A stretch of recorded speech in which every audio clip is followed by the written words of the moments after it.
Lạy Chúa, lòng con khao khát đức tin nơi Ngài. Ước chi con luôn thấy mình được sống trong Ngài và thấy Ngài hiện diện trong con.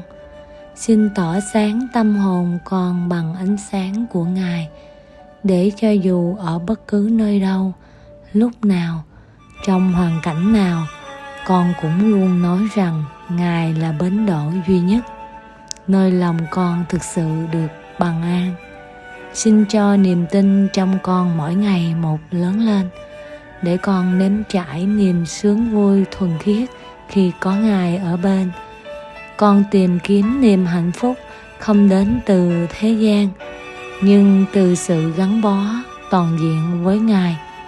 Càng gần Ngài, xin cho lòng con càng khao khát Ngài hơn, cho đến khi đời con hoàn toàn thuộc về Ngài.